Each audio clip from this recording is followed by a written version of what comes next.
Umbutho iPut Patrollers First ngenxaso yeminye imibutho yoluntu ubambe umngcelele obheka kumagumbi okusebenzela eBhunga leSizwe lothethathethwano kwicandelo lezokhuseleko labucala eMidrand namhlanje ekuseni ukuyokunikezela ngoxwebhu lemfuno nezikhalazo eziphathelene nabaphambukeli kunye nezikhundla kwicandelo lezokhuseleko.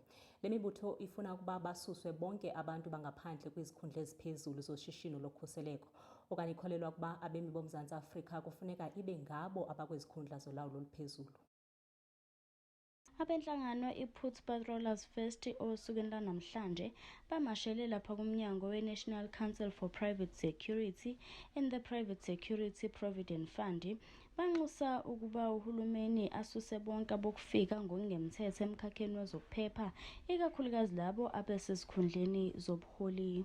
Here we are fighting for people's rights, especially here we are from private security company, which we had to take our memorandum there. We were submitting in the memorandum so that they can investigate further for these illegal foreigners which are being hired here in South Africa. There are most citizens who are not working in South Africa, but then we have a high amount of illegal foreigners that are working and they are benefiting from us as citizenship.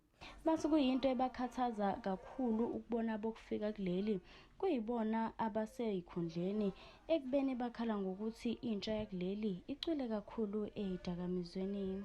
Firstly, position lawo baphethe position are very important, are very strategic positions, position which are supposed to be reserved for South Africans.